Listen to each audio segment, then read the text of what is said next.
So we already seen this topic. So here it is the one battery, positive terminal connected to a point, and this is the potentiometer wire from A to B, and E is connected with the battery in a series combination, and then rheostat connected in the series combination with the key. See here, so the rheostat connected to the another end of that potentiometer wire, that is B, and from the A junction there are two connections which in that connection there are two batteries are connected which can be compared. Clear? So E1 battery and E2 battery are in parallel connection, and there E1 battery has a K1 key and E2 battery has a K2 key. So this K1 K2 key is connected with the galvanometer, and galvanometer with the help of jockey connected to the potentiometer wire, and jockey J can be movable on that potentiometer wire A to B. असं लिहा तुम्ही याच्यामध्ये थोडंसं discussion करा. Clear? सेटअपचं discussion आहे. तो सेटअपचं discussion झाल्यानंतर महत्वाचे कॉन्सेप्ट आहे. हे समजलं का मी काय बोललो ते? हे फक्त तुम्हाला सेटअपचं डिस्कशन करायचं असतं. जर तुम्हाला कोणी हे कंपॅरिझन वगैरे विचारलं तर हे जेवढं सगळं नाही, हे जे मी तुम्हाला सांगितलं तेवढं लिहायचं. बाकी काही इम्पॉर्टन्स नाही त्याच्यामध्ये. ते किती चांगल्या प्रकारे लिहिता याला किंमत नाही. ते कसं आहे तेवढं लिहायचं फक्त. महत्वाचे कॉन्सेप्ट पुढचे असतात. जसे की आता इथं K1 की क्लोज केली तुम्ही. ओके, K1 की क्लोज केल्यानंतर याचा अर्थ असतो की K2 की कशी आहे तुमची ऑफ आहे इथं. म्हणजे काय, K2 ला ऑफ केलेलं आहे म्हणजे इथून कनेक्शन ब्रेक आहे कनेक्शन. आता तुमचा करंट जर तुम्ही नीट पाहिला, so current flow while flowing the current here, I current flow through the positive terminal A, and here A there is a 3 divisions. So one is here, another is here, and third is here. Clear? So पहा, इकडनं काही current जाणार आहे, इकडनं जाणार आहे, पण ह्या मधलं जे टर्मिनल आहे याच्यातनं करंट पास होणार नाही. का पास होणार नाही? कारण हे इथं ब्रेक झालेलं आहे. दिसतंय ना, पुढे जंक्शन पॉईंट कनेक्टेड नाहीये. सो इथं पोटेन्शियल डिफरन्स क्रिएट होणार नाही, त्याच्यामुळे इथं जाणार नाही. या डायग्राम मधनं तुम्ही एवढा पोर्शन काढून जरी टाकला तरी चालेल. सो हा कनेक्शन नाही सध्याला, त्याच्यामुळे याचं काही कनेक्शन नाहीये. फक्त करंट कुठनं जाणार आहे? आवाज येत नाहीये का? हॅलो हॅलो, हा सर, आवाज येत नाही प्रॉपर. बाकीच्यांना पण येत नाही का? हॅलो सर, येतोय नीट. रेंज प्रॉब्लेम असेल कुठे मग. ओके, सो रेंज प्रॉब्लेम असेल.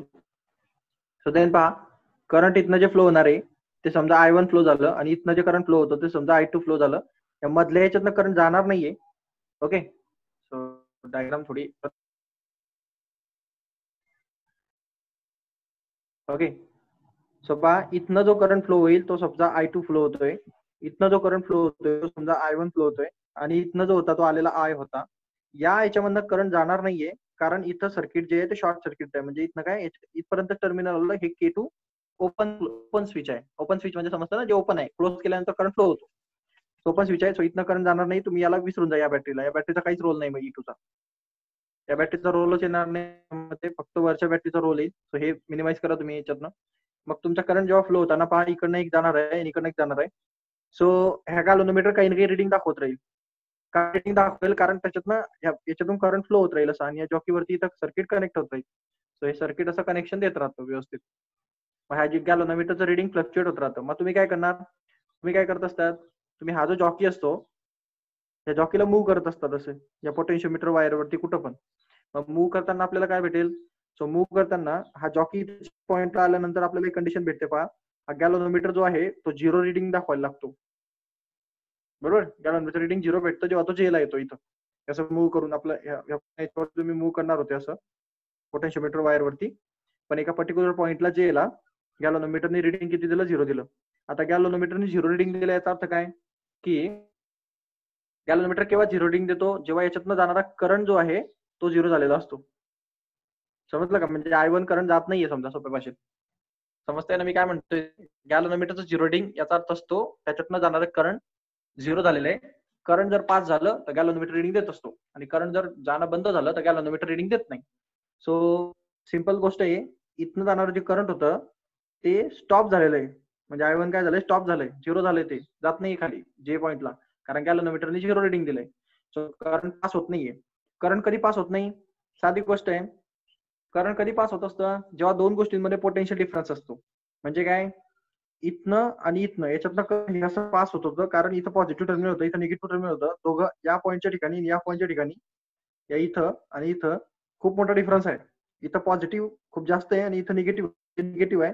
सो हे पॉझिटिव्ह कडून निगेटिव्ह कडे फ्लो होत राहतो. म्हणजे करंट फ्लो होण्यासाठी पोटेन्शियल डिफरन्स असणं गरजेचं आहे. ओके, जर पोटेन्शियल डिफरन्स नसेल तर करंट फ्लो होत नाही.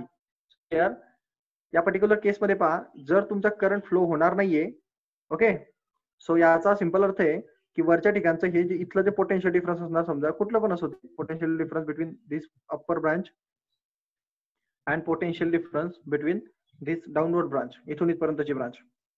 ओके, हे ब्रांच आणि हे ब्रांच, या दोघांच्या मध्ये पोटेन्शियल डिफरन्स असेल का? मग नसेल ना, तो झिरो झालेला असेल. म्हणजे काय, इनडायरेक्टली याचं पीडी आणि याचं पीडी कसं असेल, इक्वल असेल. झिरो कधी होईल, त्याच्यातनंच तेच मायनस केलं की इक्वल झिरो होईल ना. सो दोघं ब्रांच मधलं पोटेन्शियल डिफरन्स इक्वल झाल्याशिवाय करंट जाणं स्टॉप होत नाही. कारण जेव्हा अनबॅलन्स असेल तर फ्लो होईल, आणि जर दोघं बॅलन्स होऊन गेले तर फ्लो होत नाही. मग त्याला आपण नल पॉईंट गेन करणं. सो आपल्याला हा जे पॉईंट जो भेटलाय हा कुठला पॉईंट आहे? नल पॉईंट आहे. Okay, so null point gain झाला आपला. मग ह्या नल पॉईंटच्या टायमाला या लाईन मधलं पोटेन्शियल डिफरन्स आणि या लाईन मधलं पोटेन्शियल डिफरन्स इक्वल असणार. Okay, so that's why current does not flow. So ही केस असते, ही आपण वेस्टर्न ब्रिज नेटवर्क मध्ये पण पाहिलेली. सो आता सिंपल गोष्ट आहे, इथनं किती पोटेन्शियल डिफरन्स जाणार आहे, इथं किती पोटेन्शियल डिफरन्स होते हे आपल्याला ऑलरेडी माहिती आहे. ते कोणा एवढं होतं? E1 बॅटरी एवढं पोटेन्शियल डिफरन्स होतं वाटतं, बरोबर? ओके, तर E1 बॅटरी एवढं पोटेन्शियल डिफरन्स कोणामध्ये असलं पाहिजे? मग जर करंट फ्लो होत नाही तर या वायर मध्ये जेवढं पोटेन्शियल डिफरन्स तयार होईल त्याच्या एवढं असलं पाहिजे. म्हणजे इथलं पोटेन्शियल डिफरन्स हे कोणा एवढं पाहिजे? मग E1 एवढं पाहिजे. आलं का लक्षात? हॅलो, आलं का लक्षात? हो सर. हा, सो नीट लक्षात घ्या, कॉन्सेप्ट इम्पॉर्टंट आहे. मग आता ही झाली तुमची ही केस. मग तुम्हाला इथं दिसेल पहा की तुमचं जे पोटेन्शियल डिफरन्स आहे, E1 मधला पोटेन्शियल डिफरन्स हे त्या वायर मधल्या पोटेन्शियल डिफरन्स एवढं असलं पाहिजे. आणि वायर मधला पोटेन्शियल डिफरन्स कसं काढतात ते मी सांगितलं होतं तुम्हाला, की वायर मधला पोटेन्शियल डिफरन्स काढायचा फॉर्म्युला असतो. त्याची लेंथ म्हणजे लेंथ आहे सपोज, याची सपोज आपण कन्सिडर केली ए पासून जे पर्यंतची लेंथ L1 आहे, आणि लेंथचं आपण पोटेन्शियल डिफरन्स कसं काढतो? पोटेन्शियल ग्रेडियंट जो असतो इंटू त्याची लेंथ करायची असते, म्हणजे तुम्हाला त्याचा पोटेन्शियल डिफरन्स भेटतो. कारण पोटेन्शियल ग्रेडियंट असतो potential difference per unit length. प्रत्येक सेंटीमीटरला किती येणार असं, तर मग किती सेंटीमीटर आहे? ते L1 सेंटीमीटर आहे असं त्याचा अर्थ आहे, बरोबर? त्याला तेवढ्याने मल्टिप्लाय करा. सो पोटेन्शियल ग्रेडियंटचा आपला सिम्बॉल असतो K, आणि लेंथ किती होती तुम्ही कन्सिडर केलेली L1. सो K L1 याचं पोटेन्शियल डिफरन्स आहे कोणाचं? खालच्याचं. ओके, ह्या वायरचं. आणि हे कोणा एवढं असतं? E1 एवढं असतं. मग तुम्ही असं म्हणू शकतात KL1 is equal to E1. काय त्याच्यामध्ये? हॅलो, कोणाला काही डाऊट आहे का याच्यामध्ये? झालं याची कोण काल म्हणजे मागच्या लेक्चर मध्ये? ओके, मग तुम्हाला फर्स्ट फॉर्म्युला भेटतो पहा. तो जो E1 आहे तो वरचा पोटेन्शियल, आणि हे जे ते जे वायर होती ना ते ए पासून जे पर्यंतची, तिचा पोटेन्शियल डिफरन्स आहे. त्याच्यामध्ये K म्हणजे पोटेन्शियल ग्रेडियंट आणि L1 म्हणजे त्याची लेंथ. पोटेन्शियल ग्रेडियंटनी त्या लेंथला मल्टिप्लाय केली की त्या वायर मधला पोटेन्शियल डिफरन्स आपल्याला भेटत असतो. ओके, सो हे खालचं पोटेन्शियल डिफरन्स आणि हे वरचं पोटेन्शियल डिफरन्स दोन्ही इक्वल असलं पाहिजे. Why? Because there J has a null point. Because of that null point, galvanometer shows zero reading, and that means the current does not flow through the galvanometer. So here the difference between upper terminal and lower terminal are equal. So that's why E1 is equal to K into L1. Clear? Yes. Oh, so see the another case. आता दुसरी केस घ्या. दुसरी केस काय असेल? पहिली केस घेतलं होतं तुम्ही की K1 कीला क्लोज ठेवलं होतं, K2 कीला ओपन ठेवलं होतं. Okay, so in another case, so there दुसऱ्या केस मध्ये पहा, K1 ला आपण ओपन ठेवणार, याला ओपन ठेवणार, म्हणजे इथून करंट जाणार नाही, शॉर्ट सर्किटेड आहे इथं, आणि ही क्लोज राहील K2. समजतंय ना? म्हणजे इथून फ्लो होऊ शकतो. मग काय भेटेल आपल्याला? इथून फ्लो होऊ शकतो. मग काय भेटेल पहा, सी पॉझिटिव्ह पासून हे करंट टर्मिनल पर्यंत येईल. सो इथून I करंट पास होईल. आता इथनं काय होतं, हे करंट इकडे जाणार आहे हे तर कन्फर्म आहे वायर मध्ये, पण इथनं दोन टर्मिनल्स होते, त्याच्यापैकी वरच्या टॉपमोस्ट याच्यामध्ये जाणार करंट फ्लो होणार, याच्यातनं I1 सपोज, याच्यातनं I2 जाते सपोज, पण इथनं करंट जाणार नाही, कारण इथं जाऊन ते नाही हा इथनं I आलं होतं, इथनं ते करंट पास होईल असं I1, हे खालनं I2 पास होणार आहे इकडे, पण हे इथून हे करंट जाणार नाहीये बा. नीट ऑब्झर्व करा, वरनं जेव्हा करंट जायचा प्रयत्न करेल तेव्हा हे शॉर्ट सर्किटेड आहे. K1 कीला तुम्ही कसं ठेवलंय, ओपन ठेवलंय ना, तो इथं शॉर्ट सर्किटेड आहे. म्हणजे याचं कनेक्शन याच्यासोबत नाही, याचं कनेक्शन होतं याच्यासोबत, पण याचं नाहीये ना. मग इथून करंट इथं येऊन हे स्टॉप होऊन जाईल, त्याच्यामुळे इथून करंट पास होणार नाही. आलं का लक्षात? मग इथं कुठलं सर्किट महत्वाचं आहे, कुठलं सर्किट महत्वाचं आहे, हे हा पाथ आहे त्याचा मेन. ओके, एवढा सर्किट, ते वरचं सर्किट काही कामाचं नाही, कारण ते शॉर्ट सर्किटेड झालंय बिकॉज ओपन केलंय तुम्ही त्या स्विचला. K1 स्विचला ओपन ठेवलाय, Q2 स्विचला क्लोज ठेवलाय, त्याच्यामुळे तसं झालंय. मग करंट जाताना तुमचा कसं जाईल, एक करंट असं जाईल, हे तर कॅन्सल झालंय कारण शॉर्ट सर्किटेड आहे. मग इथून जाताना इथे याचं व्होल्टेज किती पोटेन्शियल डिफरन्स, याचा E2 पोटेन्शियल डिफरन्स आहे पाहिजे, आणि इथून हा करंट असा जाणार आणि गॅल्व्हनोमीटर रिडिंग शो करत राहील. मग तुम्ही परत तीच प्रोसिजर करणार, जॉकीला याच्यावरती मूव्ह करणार, आणि तो जॉकी परत कुठल्या तरी एका पॉइंटला, दुसऱ्या कुठल्या तरी एका पॉइंटला भेटेल. आता तो भेटला तसं इथं इथं दुसऱ्या कोणत्या तरी एका पॉइंटला इथं असेल समजा. समजा हे आता इथं कुठेतरी आला, समजा जे हा जे सुरुवातीला इथं भेटला होता, आता तो इथं खाली भेटला इथं कुठेतरी. आता ही एवढी लेंथ वाढली की नाही तुमची, समजा अशी झाली, तर एवढी लेंथ तुमची L2 कन्सिडर केली जाईल. हा लक्षात, हे असं इथपर्यंत. म्हणजे या सर्किटसाठी तो इथं येऊन इथं थांबलाय. म्हणजे काय, आता ह्या L2 लेंथ मधलं जे पोटेन्शियल डिफरन्स असेल ते कोणा एवढं असलं पाहिजे, E2 एवढं असलं पाहिजे ना, तेव्हा तो झिरो झालेला आहे इथं. समजलं? समजलं का? मग तुमचं जे E2 पोटेन्शियल डिफरन्स असेल या वरच्या कनेक्शन मधला, तो पोटेन्शियल डिफरन्स या वायरने मेंटेन केलेला असेल. सो वायरचा पोटेन्शियल डिफरन्स काढतात K म्हणजे पोटेन्शियल ग्रेडियंट, आणि त्याची लेंथ म्हणजे L2. समजलं? ओके. येस. सो तुम्हाला 2 इक्वेशन्स भेटलेत. नसेल समजलं परत विचारून घ्या, महत्वाचा कॉन्सेप्ट आहे. सो तुम्हाला हा जो E2 is equal to KL2 भेटलाय, तो असा भेटलाय.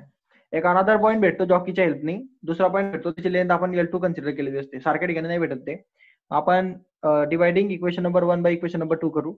सो आपल्याला जे फर्स्ट इक्वेशन भेटलं होतं ते फर्स्ट इक्वेशन हे होतं, आणि ही सेकंड इक्वेशन.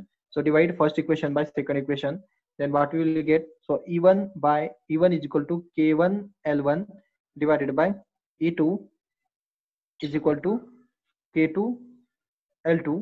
so आता हा जो K2 L2 आहे ना, इथं K1 L1 घ्यायची गरज नाही तुम्हाला, कारण K जो असतो तो कॉन्स्टंट असतो थ्रू आउट. युनिव्हर्स मध्ये सगळ्या ठिकाणी कॉन्स्टंट आहे. सो K नुसता K घेतला तरी चालेल, म्हणजे इथं फक्त K होऊन जाईल, K कॅन्सल होऊन जाईल. मग तुम्हाला आन्सर भेटणार E1 by E2 is equal to L1 by L2. म्हणजे तुमचा जो पोटेन्शियल डिफरन्स जो आहे, जे काही त्या दोन बॅटरीज आहेत, त्या दोन बॅटरीज कोणावरती डायरेक्टली प्रोपोर्शनल आहेत, लेंथ वरती. जॉकीने जेवढी लेंथ त्याला दिली तेवढ्या याच्यावरती त्यांचं कनेक्शन असतं. सो ज्याची लेंथ जास्त त्याचा पोटेन्शियल डिफरन्स पण जास्त असतो, म्हणजे त्या बॅटरीचा व्होल्टेज जास्त असतो सोप्या भाषेत, असं म्हणण्याचा अर्थ आहे माझा. समजलं का? समजा E1 बॅटरी आहे आणि E2 बॅटरी आहे, यांना कम्पेअर करायचं होतं की नाही मला. कम्पेअर म्हणजे काय, कोण लहान कोण मोठा, कोणाचं व्होल्टेज जास्त कोणाचं व्होल्टेज लहान, एक कशावरून समजतं. समजा L1 आणि L2 होतं, तर तुमच्या L1 ची व्हॅल्यू ग्रेटर असेल, L2 पेक्षा, तर तुमचा E1 चा व्होल्टेज जास्त असतो, बरोबर ना. आणि समजा सपोज तर तुमच्या L2 ची व्हॅल्यू ग्रेटर असेल L1 पेक्षा, E2 चा व्होल्टेज जास्त असतं. लक्षात? हे रिलेशन आहे तुमचं EMFचं, कंपॅरिझन EMFचं. सो EMFचं कंपॅरिझन पोटेन्शियोमीटरचा फरक आहे E1 upon E2 is equal to L1 upon L2. हे डाऊट आहे त्याच्यामध्ये, कसं आलं ते? हॅलो, कसं आलं ते, काही प्रश्न आहे का? नो. हा. सो पुढची मेथड पहा. मेथड डिफरंट, म्हणजे दुसरी मेथड आहे. when two cells are connected so that the positive terminal of the first cell is connected to the negative terminal of the second cell as shown in figure A, and EMF of two cells are added up to the effective EMF of combination of two cells. So E1 plus E2, this method connecting two cells is called as the sum method. आता ही जी method आहे हिला सम method म्हणतात तुम्ही. तुमचे जे हे जे cells आहेत ना एकमेकाला कनेक्ट केलेले, हे सिरीज मध्ये कनेक्ट केले जातात. जे पॅरलल कनेक्शन होतं, इथं दोघं एकमेकाला कसे कनेक्ट केले होते, पॅरलल मध्ये होते. पहा दिसतंय ना, इथून जंक्शन पॉइंटून कनेक्ट झाले, इकडे वेगळं करंट, इकडे वेगळं करंट. सो हे पॅरलल कनेक्शनचं होतं. आता मी तुम्हाला याची यांना सिरीज मध्ये कनेक्ट केल्यानंतर कसं होईल ते सांगतोय. यांना सिरीज मध्ये कनेक्ट केल्यानंतर फॉर्म्युला तोच भेटतो, फक्त मेथड चेंज होते त्याला सॉल्व्ह करण्याची. सो ते जे सेल्स होते, डायग्राम्स वरची ऍज इट इज आहे, वरची पूर्ण डायग्राम ऍज इट इज आहे, फक्त ते सेल जे पॅरलल होते त्यांना सिरीज मध्ये कनेक्ट करा. तर त्यांना सिरीज मध्ये कनेक्ट करणे दोन वेज आहेत. एक हा याचा पॉझिटिव्ह टर्मिनल निगेटिव्ह टर्मिनल, मग त्याला परतच पॉझिटिव्ह टर्मिनल निगेटिव्ह टर्मिनल असं कनेक्ट करणं सिरीज मध्ये. किंवा दुसरा एक ऑप्शन आहे की याला पॉझिटिव्ह, पहिलं पॉझिटिव्ह दुसरं निगेटिव्ह, आणि मग दुसऱ्याचं निगेटिव्ह आणि पॉझिटिव्ह. सो नीट लक्षात घ्या पहा काय फरक आहे. इथं पॉझिटिव्ह निगेटिव्ह आहे, परत पॉझिटिव्ह निगेटिव्ह आहे, म्हणजे हा सिक्वेन्स पहिला मेंटेन केलाय. दुसऱ्याच्यात इथं पॉझिटिव्ह निगेटिव्ह आहे आणि इथं निगेटिव्ह पॉझिटिव्ह आहे. फरक पडला ना कॉम्बिनेशन करताना? समजलं काय फरक आहे? Yes. हॅलो. Yes. पहिल्या केसमध्ये सुरुवातीला पॉझिटिव्ह टर्मिनल येतात, नंतर निगेटिव्ह येतात. दुसऱ्या केसमध्ये पहिलं पॉझिटिव्ह दुसरं निगेटिव्ह आणि तिसरं निगेटिव्ह चौथं पॉझिटिव्ह असे टर्मिनल दोन्ही बॅटरीजचे.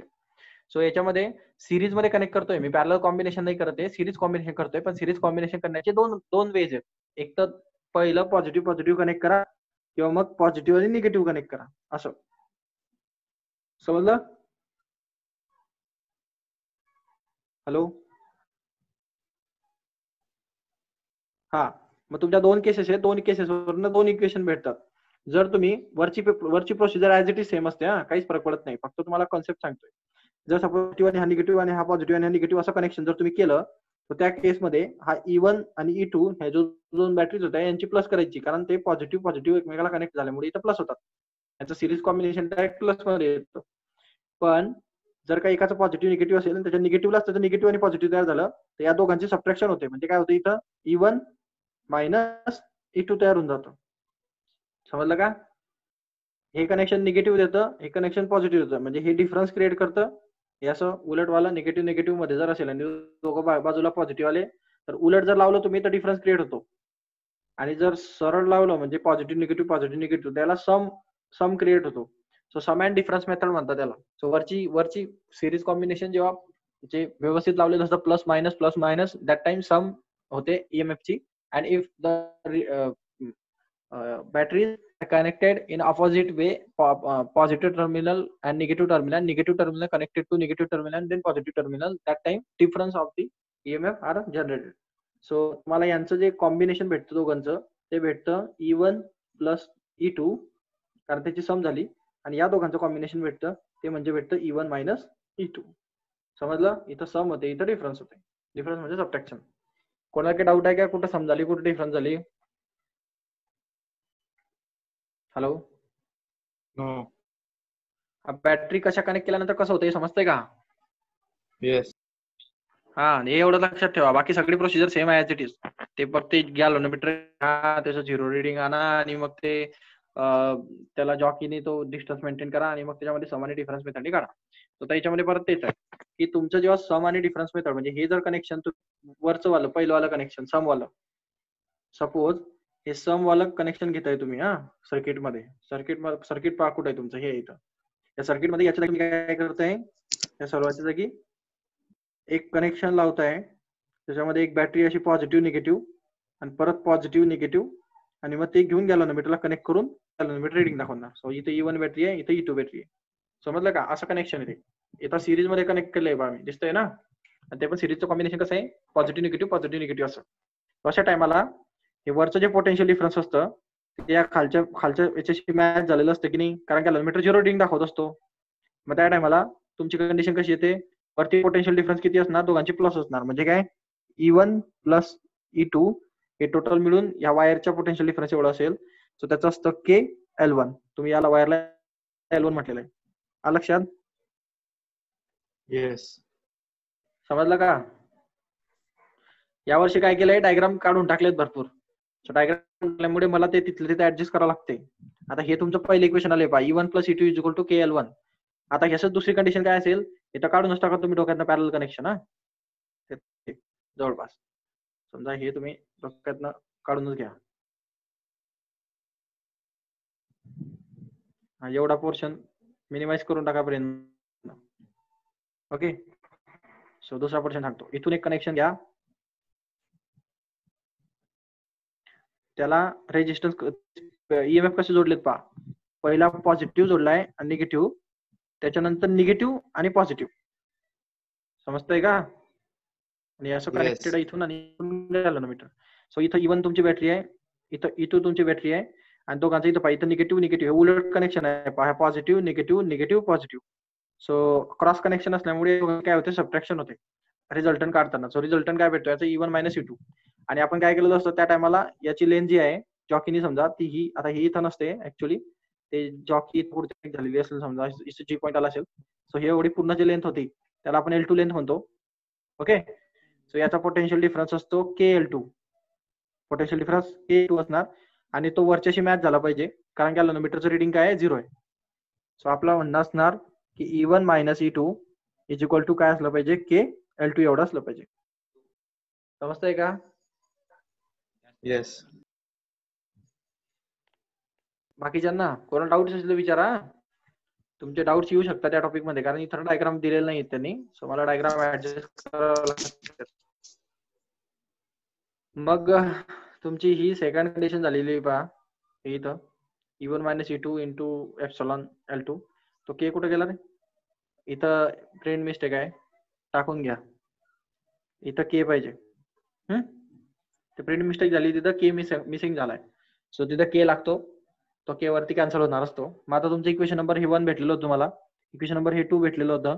So dividing equation number 1 by equation number 2. So काय भेटेल मग तुम्हाला डिवाइड केल्यानंतर पहा E1 plus E2 is equal to KL1 आणि खाली भेटणार डिवाइड मध्ये E1 minus E2 is equal to म्हणजे ते divide by KL2. So K cancel होऊन जाईल. Then we will get E1 plus E2 upon E1 minus E2. So इकडे पहा E1 plus E2 upon E1 minus E2 is equal to L1 by L2. हे equation भेटलं पहा तुम्हाला. आणि तुम्हाला मी सांगितलं दोघांचा आन्सर सारखंच भेटतं. सुरुवातीचं जे पहिली मेथड होती त्याच्यानी E1 by E2 is equal to L1 by L2 भेटलं होतं आणि इथं E1 plus E2 upon E1 minus E2 is equal to L1 by L2 भेटले. सो इथं हे नकोय तुला आहे की नाही. हे एवढं कसं काय E1 बाय E2 पाहिजे ना फक्त. मग E1 प्लस E2 वगैरे नको पाहिजे. मग याला कॉम्पोनेंट डिव्हिडंड यूज करा. माहिती कॉम्पोनेंट डिव्हिडंड काय असतं? माहिती कॉम्पोनेंट डिव्हिडंड काय असतं? कोणाला माहिती कॉम्पोनेंट डिव्हिडंड काय असतं? रेशो चॅप्टर शिकले कधी? हॅलो मॅथ्स मध्ये? हॅलो आवाज येतोय का? येतोय. हा रेशो प्रपोर्शन चॅप्टर शिकले कधी मॅथ्स मध्ये? Ratio and proportion. हो सर. हा त्याच्यामध्ये कॉम्पोनेंडो आणि डिव्हिडंडो नावाचे टॉपिक होते पहा. अल्टरनेंडो, हो. कॉम्पोनेंडो, डिव्हिडंडो, इन्व्हर्टेंडो ऐकलंय कधी नाव? हो ऐकलं सर. झालं. तर हे जे ऐकलेले नाव आहे तुमचे याचा तुम्हाला इथे युज करावा लागतो. जेव्हा असे कॉम्पोनेंडो आणि डिव्हिडंडो कधी युज करायचा असतो जेव्हा रेशो प्रपोर्शन मध्ये ऍज इट इज टर्म असतात फक्त ऍडिशन आणि सबट्रॅक्शनचा फरक असतो. म्हणजे ऍज इट इज टर्म असतात न्यूमरेटर आणि डिनॉमिनेटर मध्ये आणि फक्त ऍडिशन आणि सबट्रॅक्शनचा फरक असतो किंवा वेगवेगळ्या सायन्स असतात त्या टायमाला कॉम्पोनेंडो डिव्हिडंडो युज केल्याने ते सिम्प्लिफाय होतं. आता कॉम्पोनेंडो म्हणजे काय डिव्हिडंडो म्हणजे काय तर लीट लक्षात घ्या. कॉम्पोनेंडो अँड डिव्हिडंडो वेगवेगळ्या प्रोसिजर आहे एकत्र सांगतो आता इथं. याला कॉम्पोनेंडो करणं म्हणजे नेमकं काय करणं असतं की ह्या न्यूमरेटर मध्ये हा डिनॉमिनेटर एकदा ऍड करा त्याला म्हणतात कॉम्पोनेंडो. कॉम्पोनेंडो म्हणजे काय? कॉम्पोनेंडो म्हणजे समजा हा P बाय Q होता तर हा Q या P मध्ये ऍड करायचा म्हणजे काय करायचं P प्लस Q अपॉन हा Qच राहील. मग कॉम्पोनेंडोची प्रोसिजर ही असते म्हणजे तो डिनॉमिनेटर वरती ऍड करायचा याला म्हणतात कॉम्पोनेंडो करणं. समजलं? डिव्हिडंडो म्हणजे काय समजून घ्या. डिव्हिडंडो म्हणजे समजा असं P बाय Q होता तर हा जो P होता की नाही त्याच्यामधून डिनॉमिनेटर मायनस करायचा म्हणजे कसं म्हणजे असं P by P minus Q लिहिणार ते असं. समजलं का? याला म्हणतात डिव्हिडंडो.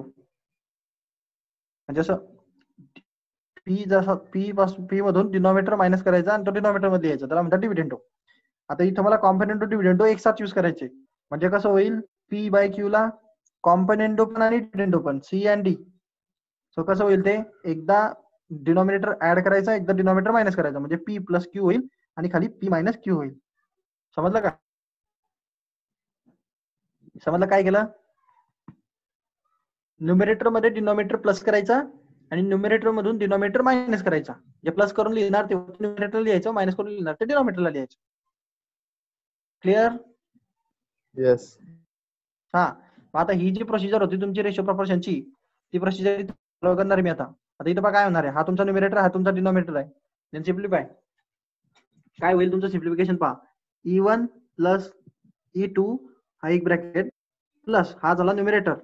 ओके, याच्यामध्ये डिनॉमिनेटर ऍड करा. डिनॉमिनेटर होता तुमचा E1 minus E2 divided by numerator E1 plus E2 आणि डिनॉमिनेटर त्याच्यातनं मायनस करा, म्हणजे काय E1 मायनस E2.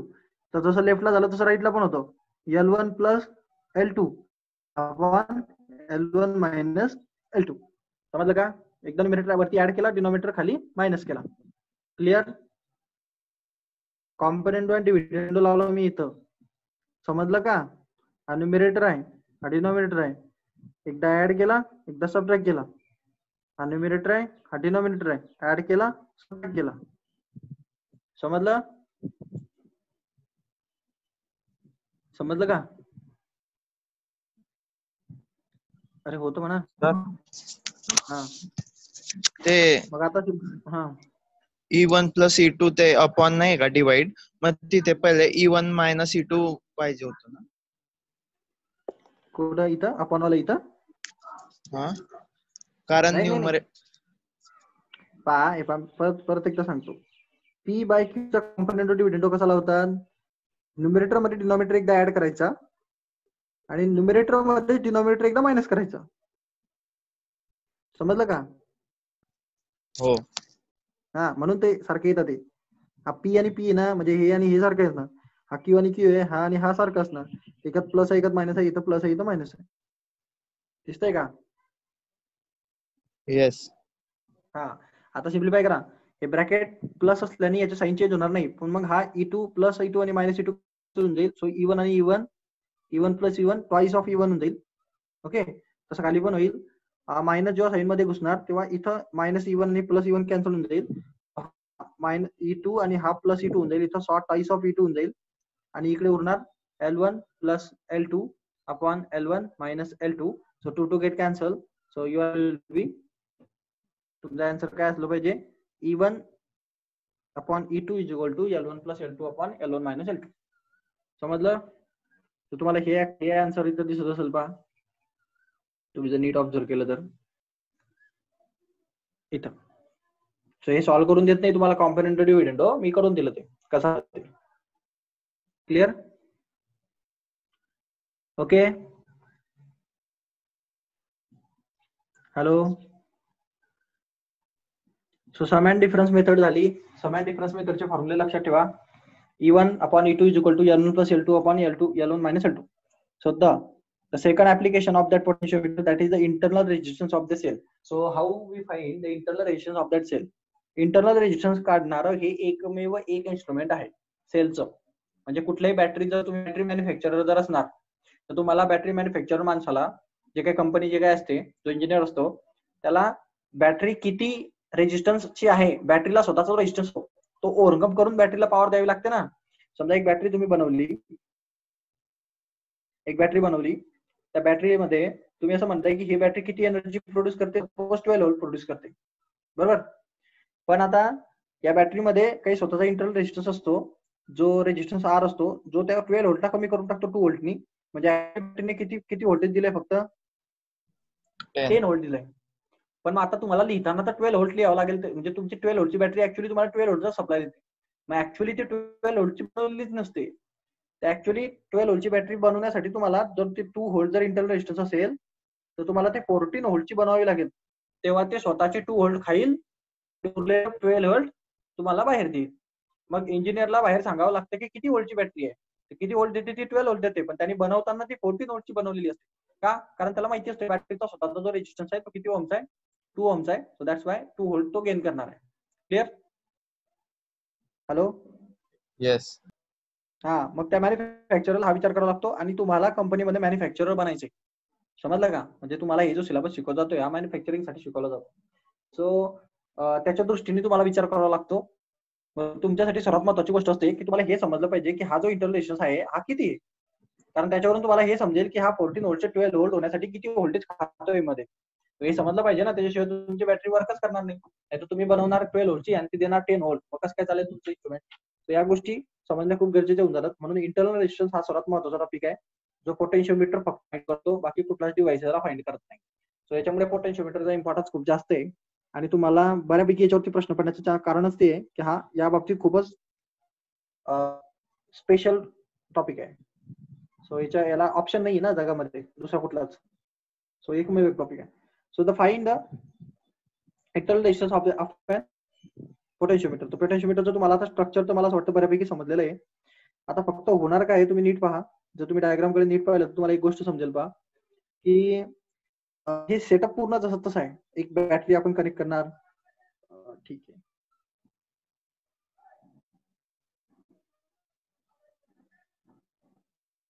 तो की हा रेओस्टॅट का कनेक्ट केलेला आहे आपण.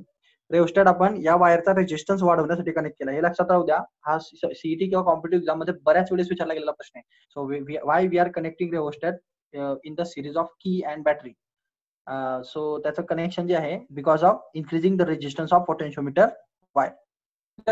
खूप सिम्पल क्वेश्चन असतो थेरॉटिकल, पण त्याला प्रॅक्टिकल लागतं ते नॉलेज. सो राहू द्या ते लक्षात. आता इथून पहा हे बॅटरीचं कनेक्शन इथे ए पॉईंटला पहा. ए पॉईंटला मी काय केलंय, मी सेटअप पहा माझा कसा आहे. इथून ए पॉईंट पासून हा जो पी पॉईंट आहे इथून एक पॅरल कनेक्शन तयार केलंय. त्या पॅरल कनेक्शन मध्ये वन बॅटरी आहे, जे बॅटरीचं मला इंटरनल रेजिस्टन्स शोधायचं आहे. ही इवन बॅटरी आहे, तिचा रेजिस्टन्स स्वतःचा असेल तो त्याला सिरीज मध्ये असतो असा. हा आर कोणाचा रेजिस्टन्स आहे, या इचाच रेजिस्टन्स आहे, इंटरनल रेजिस्टन्स स्वतःचा रेजिस्टन्स. आणि तो पुढे जाऊन कनेक्ट केला क्यू पॉईंटला आणि पासून त्या गॅल्व्हनोमीटरला कनेक्ट असतं. आणि या पी जंक्शन पी आहे रेजिस्टन्स आहे, मला ते माहिती असते. रेफरन्स रेजिस्टन्स म्हणतो आपण याला. हा कुठला रेजिस्टन्स आहे, रेफरन्स. म्हणजे रेफरन्स म्हणजे काय, त्याचा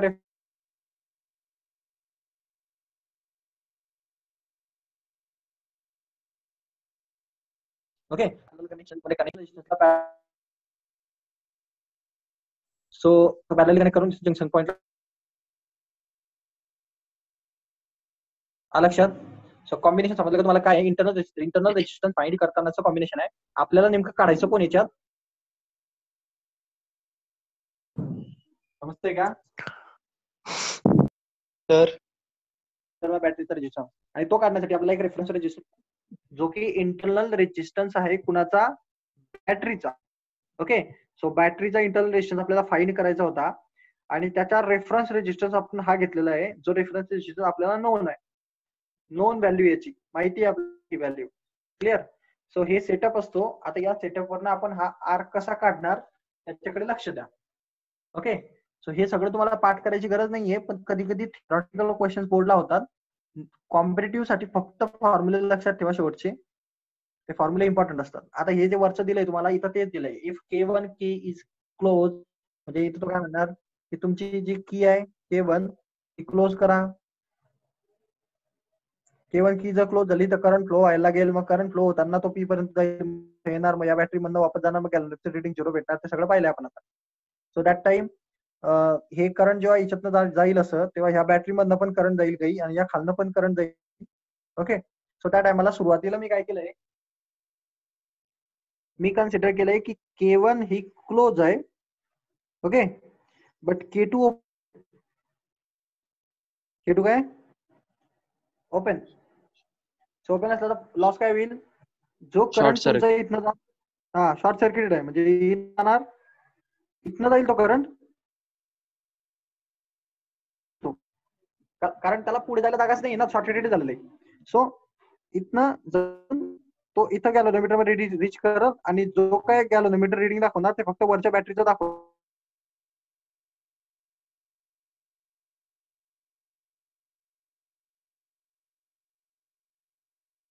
आवाज येतोय ना आता.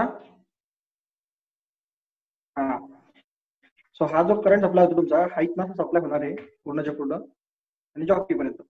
आता जर गॅल्व्हनोमीटर 0 रिडिंग देईल तर याचा सिंपल अर्थ आहे की पोटेन्शियल डिफरन्स आणि या वायर मधील पोटेन्शियल डिफरन्स, ही पूर्ण वायर जी होती एवढी इथपर्यंत, यातील पोटेन्शियल डिफरन्स कसं पाहिजे, इक्वल पाहिजे ना, इथला आणि इथलं. सो इक्वल पाहिजे. तर इथं पोटेन्शियल डिफरन्स कोणी क्रिएट केलंय, E1 नी, बरोबर ना. तिथे E1 बॅटरी होती, तिने ते पोटेन्शियल डिफरन्स क्रिएट केलेलं होतं. आणि तो रेजिस्टन्स होता त्याच्या अक्रॉसचं पण ते पोटेन्शियल डिफरन्स होतं. आणि खालचं जे पोटेन्शियल डिफरन्स असतं याची जर समजा आपण लेंथ L1 म्हटली तर त्याला के ने मल्टिप्लाय करायला लागतं कारण ते पोटेन्शियल ग्रेडियंट असतो. सो आता तुमचं सर्किट कसं होतंय, आता तुम्हाला इथं काय घेऊन भेटतं की तुमचं E1 is equal to KL1 होईल, कारण वरचं जे पोटेन्शियल होतं ते बॅटरीमुळे कनेक्ट झालेलं आहे. त्या बॅटरीमध्ये जेवढं पोटेन्शियल असेल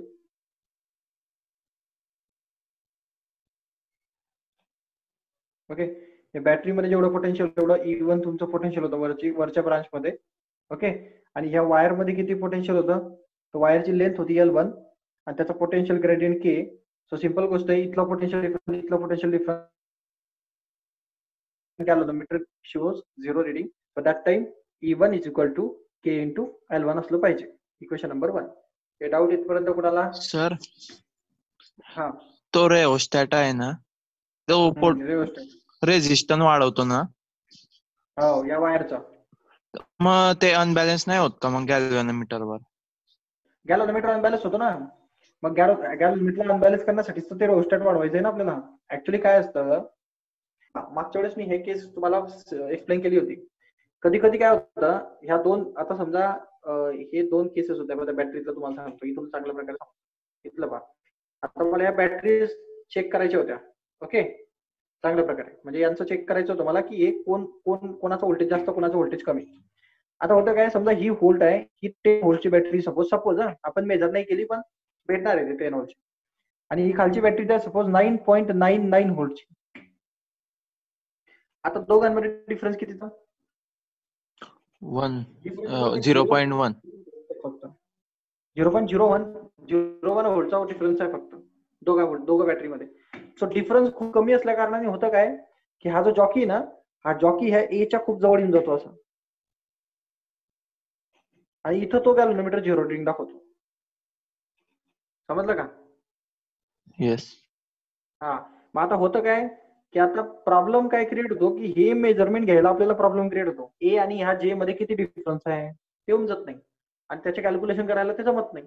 सो आपल्याला याचा अप्रोप्रिएट जे डिफरन्स आहे तो समजत नाही, कोण मोठा कोण लहान ते पण काढणं कठीण होऊन जातं. कारण इथं तरी मी बऱ्यापैकी डिफरन्स दाखवलाय, तो कधी कधी डायरेक्ट ए वर येतो तो जॉकी, कधी कधी तो इतका कमी डिफरन्स असतो.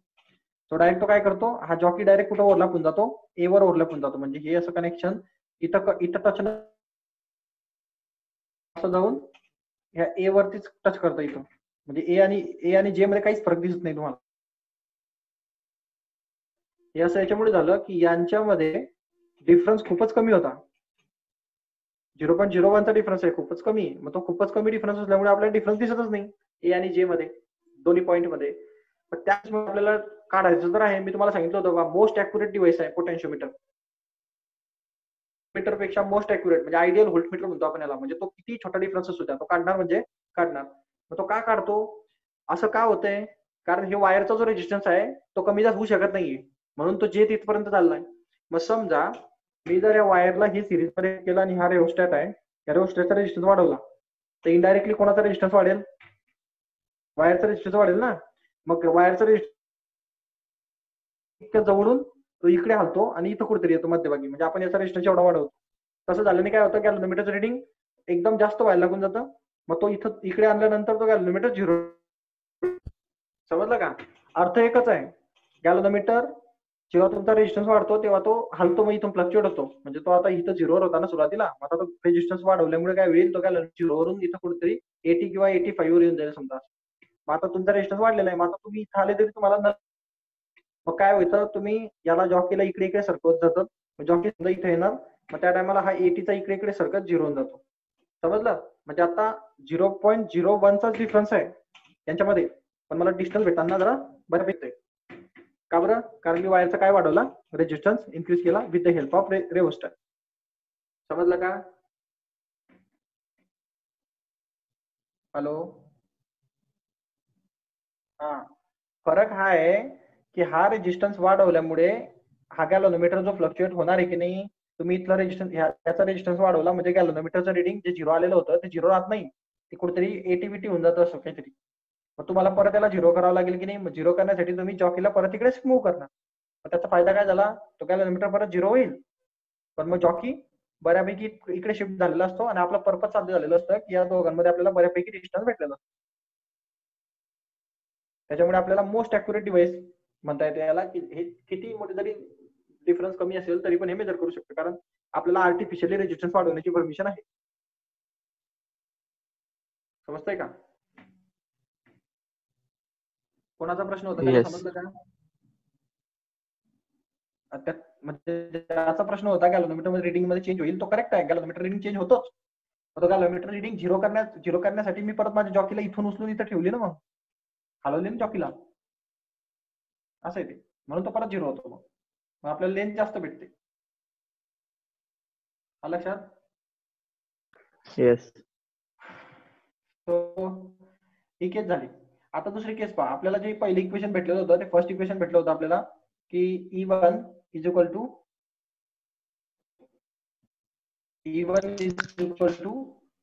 L1 असं आपलं फर्स्ट इक्वेशन आलेलं होतं, जेव्हा आपण कोणाला क्लोज केलं होतं, याला क्लोज केलं होतं आणि याला ओपन ठेवलं होतं, शॉर्ट सर्किट केलं होतं.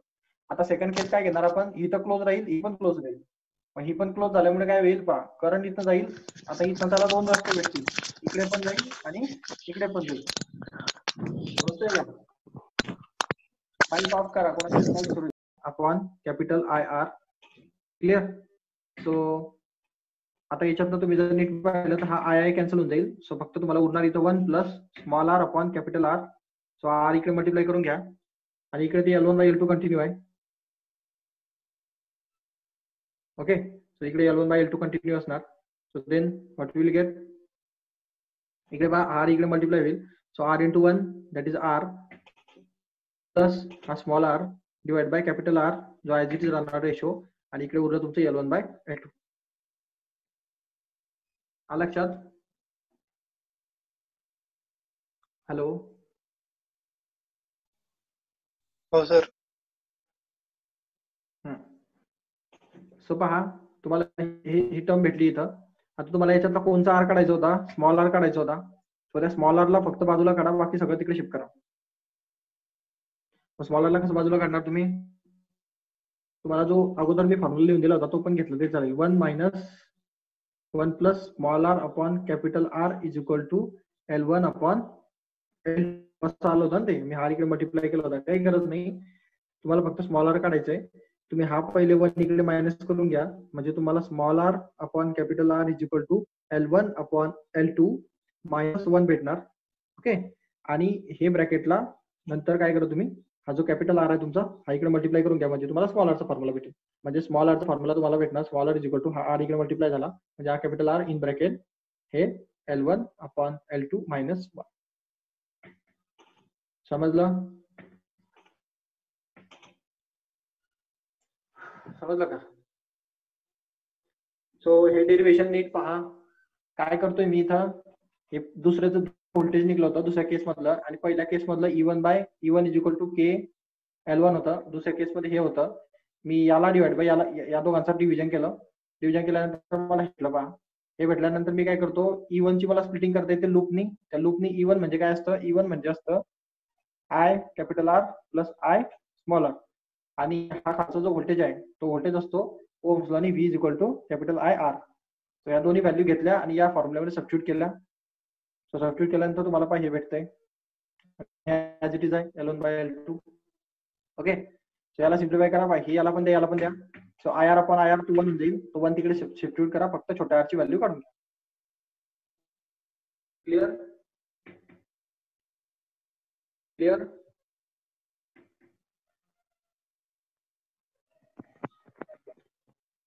तर इथं तुमचा इंटरनल रेजिस्टन्स काढायचं पोटेन्शियोमीटर संपतं. सो ऍक्च्युअली दोन ऍप्लिकेशन्स होते मेजरली, बाकीचे पण आहेत, नंतर आपण पाहू. सेन्सर म्हणून काम करतात पोटेन्शियोमीटर काही ठिकाणी.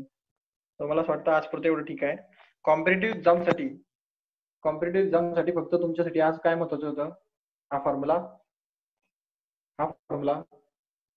समान डिफरन्स मेथडचा, आणि कुठला फॉर्म्युला, जो की बेसिक फॉर्म्युला तुमचा आहे. फक्त फॉर्म्युला लक्षात ठेवा आणि कॉन्सेप्ट लक्षात ठेवा, कोणता रेजिस्टन्स कुठं असतो आणि कशाला काय म्हणतात. बाकी बोर्डच्या दृष्टीने म्हणणार तर तुम्हाला डेरिव्हेशन्स इम्पॉर्टंट होते. सो डेरिव्हेशन लिहून काढा व्यवस्थित. हे वरचं थेरॉटिकल जास्त लिहू नका, कॉन्सेप्टला व्यवस्थित लिहा. जास्त टाइमपास लिहिण्याचं फोकस देऊ नका. 3च मार्क्सचं डेरिव्हेशन असतं. सो इम्पॉर्टंट डेटा लिहायचा आणि 3 मार्क्स गेन करायचे. ओके. हॅलो. Okay sir.